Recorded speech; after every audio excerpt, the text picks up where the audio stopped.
Hey precious people, welcome to এথিরিয়ালিথ। And আজকে কথা বলতে চলেছি স্টুডেন্টের লাইফ সম্পর্কে।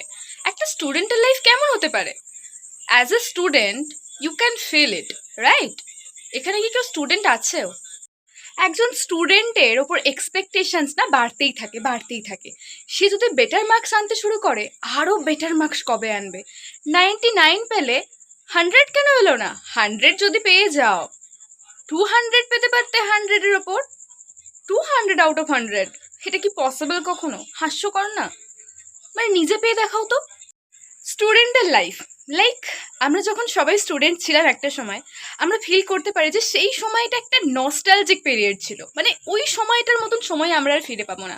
সেই সময়টা না মেজড আপ হয়ে যায় অনেক কারণে। অনেক স্টুডেন্ট না আত্ম, হোপ ইউ আন্ডারস্ট্যান্ড, নিজেকে মেরে ফেলার পথ বেছে নেয়। অ্যাকচুয়ালি তারা নিজেকে মারে না, সোসাইটি মেরে ফেলে, এক্সপেকটেশনস মেরে ফেলে তাদেরকে। একজন স্টুডেন্টেরও না এক্সপেকটেশনস থাকে, আমি এই নাম্বারটা আনবো, ট্রাই করে, আরে ট্রাই করতে দাও। তার এক্সপেকটেশনস তো আছে, আমি এটা করব সেটা করব, আমি বড় হয়ে এই হব সেই হব। আমরা যখন প্রত্যেকে স্টুডেন্ট ছিলাম আমরা জানতাম, আমরা ফিল করতাম যে 12টা পাস করে যাই, এরপর আমি তো আমার ড্রিম কলেজে অ্যাডমিশন নিয়ে নেব।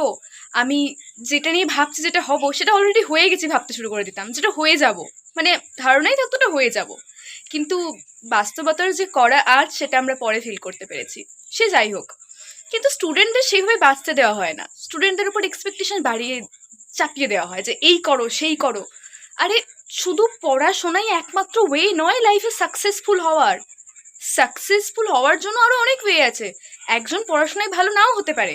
অ্যাজ এ এক্সাম্পল, আমাদের স্কুলে এরকম অনেক স্টুডেন্ট ছিল যে সাপ্লি খেয়েছে। মানে ধরো 1 বছর ফেল করেছে, 2 বছর ফেল করেছে, সে খুব ভালো প্লেয়ার।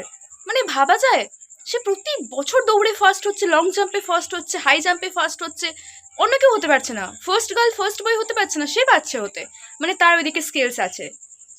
এমনটা না যে সে গুড ফর নাথিং, এমনটা না। কিন্তু সমাজ ভেবে নিয়েছে যে পড়াশোনায় ভালো না, সে কিন্তু একজন বড় প্লেয়ার হতে পারে। যে ভালো মার্কস আনতে পারছে না, অ্যাভারেজ স্টুডেন্ট, সে কিন্তু ভালো একজন পেইন্টার হতে পারে।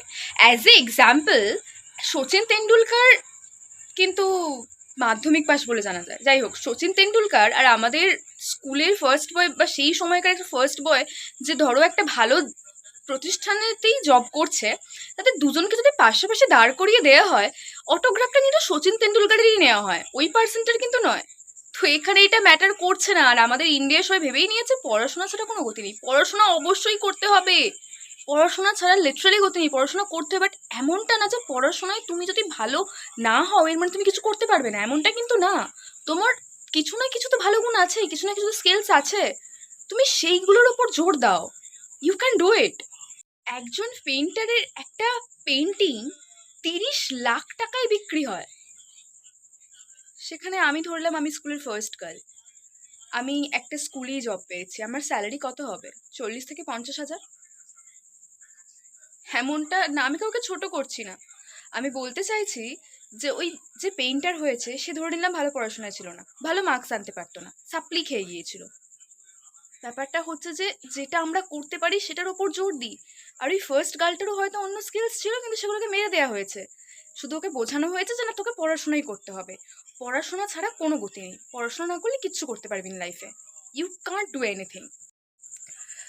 স্কুল থেকে এসে পড়তে যাওয়া, আবার পড়ে বাড়িতে এসে পড়তে বসো, তার পরের দিন সকাল উঠে আবার স্কুল যাওয়া, এগুলোর মধ্যে একটা আনন্দ ছিল। এমনটা না যে কষ্ট হতো, তখন যেন মনেই হতো না কষ্ট হচ্ছে। এখন কোথাও থেকে এসে আবার কোথাও যেতে হলেই গায়ে জ্বর আসে, বাট তখন এটা মনে হতো না। তখন এগুলো মজার ছিল। পড়তে না গেলে, আরে পড়তে যাওয়া হলো না, মজা করা হবে না। শুধু পড়াশোনায় কি করা হতো? পড়াশোনা করা হতো, পড়াশোনার সাথে সাথে বন্ধুদের সাথে দেখা হবে, কথা হবে, একটা আলাদাই ব্যাপার, তাই না? কিন্তু ব্যাপার হচ্ছে যে স্টুডেন্টের উপর জোর করে কেন সবকিছু চাপিয়ে দেওয়া হয়? তোমাকে সায়েন্স নিতেই হবে, ছেলেটা কিন্তু আর্টস নিয়ে পড়লে হয়তো অনেক ভালো রেজাল্ট করতে পারতো, জোর করে সায়েন্স চাপিয়ে দেওয়া হলো, জোর করে কমার্স চাপিয়ে দেওয়া হলো। কেন? সায়েন্স আর কমার্স ছাড়া কি কোনো গতি নেই? আর্টস নিয়ে পড়েও অনেক গতি আছে, অনেক উপায় আছে। আর্টস নিয়ে পড়েও একটা ছেলে বা একটা মেয়ে এস্টাবলিশড হতে পারে, সেও অনেক বড় র্যাঙ্কে যেতে পারে। ইভেন হয়তো সায়েন্স আর কমার্স নিয়ে যারা পড়ছে তাদের থেকেও হাই র্যাঙ্কে সে যেতে পারে। ইট ডাজেন্ট ম্যাটার যে তোমাকে জোর করে সায়েন্স নিতেই হবে। তুমি যেটা পারো না সেটা কেন নেবে? সবার আলাদা আলাদা দিকে ন্যাক থাকে, আলাদা আলাদা জিনিসের উপর ট্যালেন্ট থাকে, সেগুলো ফলো করো। দেশে মুখ্যমন্ত্রী হতে পারে না, তাহলে কি সবার জীবন ব্যর্থ হয়ে যায়? সবাই দেশে মুখ্যমন্ত্রী হতে পারে না, তাহলে কি সবার জীবন ব্যর্থ হয়ে যায়? সবাই বিয়েও করতে পারছে না, জীবন ব্যর্থ হয়ে গেছে তাদের? থাকছে তো নাকি? হ্যাঁ, সবাই চপ শিল্পও গড়ে তুলতে পারেনি, তাহলে কি তারা ব্যর্থ? না তো না। সবাই খেতে খেতে দৌড়তে পারে না, দৌড়তে দৌড়তে খেতে পারে না, শুতে শুতে জাগতে পারে না, আর জাগতে জাগতে শুতে পারে না। মানে খেতে খেতে ঘুমোতে পারে না, ঘুমোতে ঘুমোতে খেতে পারে না। জাস্ট মজা করার জন্য বললাম। কারোর জীবন ব্যর্থ হয় না, সবার কোনো না কোনো দিকে ট্যালেন্ট থাকে। একটা ছেলে অনেক খেটে একটা ভালো মার্কস এনেছে, তারপর তাকে বলা হচ্ছে, এই বাবা পাশের বাড়ির ছেলেটা এত নাম্বার পেয়েছে, তুই কেন পেলি না? এই বাবা ওই ছেলেটা 99 পেয়েছে, তুই কেন 95 পেলি?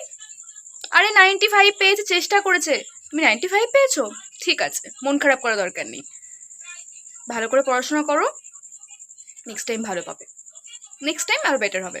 আরে না হলে ঠিক আছে, 95 তো পেয়েছো, ভালো পেয়েছো, এরকম ভাবে মন দিয়ে পড়াশোনা করো, এটা বললেই তো হয়। তা না করে, ই বাবা পাশের বাড়ি 99 পেয়ে গেছে, তুমি কেন পেলে না?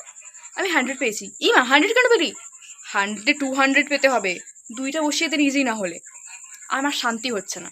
কেন রে বাবা, তুই তুই কত পেয়েছিস? আমি জানতে চাইছি তুমি কত পেয়েছিলি, কত পেয়েছিলেন আপনি বলুন, কত পেয়েছিলেন?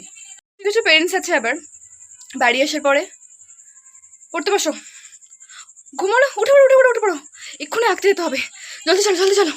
আঁকার পরে সে নাচের ক্লাস, নাচের ক্লাস। খেলতে যাবে সে? নো, খেলতে যাওয়া হবে না। বাচ্চাদের ছোটবেলাটা কেন ছিনিয়ে নেওয়া হচ্ছে কেন? তুমি ক্লাস 9 10-এ পড়ো, এক্সপেকটেশন তোমার ওপর তো পুরো চাপিয়ে দেওয়া হবে। সায়েন্স নিতেই হবে, তাই মাধ্যমিকে ভালো মার্কস চাই চাই, अदरवाइज हम तुमको मार के ऐसे ऐसे मार के ऐसी जगह पे फेंकेंगे ना, कुत्ते भी नहीं ढूंढ पाएगा। हम स्टूडेंट है, चिंता हम खुद कर लेंगे, करियर मेरा, भविष्य मेरा, फ्यूचर मेरा, मतलब मैं समझाना चाहती हूँ सब कुछ मेरा ही है। वो किसी भी लैंग्वेज में आपको मैं समझा दूँ, वो मेरा ही है। आप टांग मत अड़ाइए, टांग मत अड़ाइए। टांग क्यों अड़ाने आ जाते हैं? কিছু রিলেটিভসও তো এরকমই করে। সায়েন্স নিবি তো, সায়েন্স ছাড়া এই দেশে আর ভবিষ্যৎ নেই। না না, তুমি কি করলে? সায়েন্স ছাড়া ভবিষ্যৎ নেই, ঠিক আছে মুড়ি ভাজবো, তোমার বাড়ির সামনে মুড়ি ভাজবো, তোমাকে রোজ বিক্রি করবো, তুমি তো মুড়ি তো খাও রোজই। আমার সেটা যদি মেয়ে হয়, এত পড়াশোনা করে কি হবে? হ্যাঁ ভালো মার্কস এনেছিস বুঝতে পারছি, হ্যাঁ ছেলেটা থেকে যদি মেয়েটা ভালো মার্কস পেয়ে যায়, ও বাবা মেয়েটা ভালো মার্কস পেয়ে গেছে, কোনো অ্যাপ্রিসিয়েট নেই, কোনো অ্যাপ্রিসিয়েশন নেই। ছেলেটা ভালো মার্কস পেলে হো, সো মাচ ফান, মানে উৎসব লেগে যায় বাড়িতে। মেয়েটা ভালো মার্কস পেলে, হ্যাঁ এবার হলো তো, হ্যাঁ এই বাড়ির কাছের কোনো একটা কলেজে অ্যাডমিশন নিয়ে নিবি, অত দূরে যাওয়ার দরকার নেই, মেয়েদের অত দূরে গিয়ে কি হবে। আর তারপর একটা ভালো ছেলে দেখবি মেয়েটার জন্য, দেখে ওর বিয়ে দিয়ে দিবি, ভালো করে পাত্রস্থ তো করতে হবে। আরে মেয়ে মানুষ বলে কথা, পড়াশোনা শিখেছে, ভালো পড়াশোনায় বুঝলাম, কিন্তু একটা ছেলে পেলে কাজ দিত। পায়ের নখ থেকে মাথার চুল অব্দি জ্বালিয়ে দেওয়া রিলেটিভস এরা, মানে মায়ের থেকে মাসির দরদ বেশি, পিন করে করে পিন করে করে না পুরো মাথা একদম ব্রেন পুরো ওয়াশ করে ছেড়ে দেবে। যদিও বা প্রত্যেকের নিজের একটা নিজস্ব ধারণা আছে, কেন তারা নিজের ব্রেন ওয়াশ করবে, তাই না? আবার যদি হয় মেয়ে স্টুডেন্ট, এত দূরে পড়তে যাওয়ার কি দরকার? এত দূরে পড়তে যাওয়ার কোনো দরকার নেই। এত দূরে পড়তে গেলে সন্ধ্যাবেলা বাড়ি আসবে, মেয়ে মানুষ বলে কথা, অত ভালো নাম্বার পেয়ে মেয়ের কোনো লাভ নেই। যত পড়াশোনাই করো, খন্তি পাস তো তোমাকে করতেই হবে, বুঝেছো? হ্যাঁ বুঝতে পেরেছি, বলছি খন্তি পাসের মার্কসটা আপনি দেবেন আমাকে? না না, কোথায় দেওয়া হয় বলুন না একটু।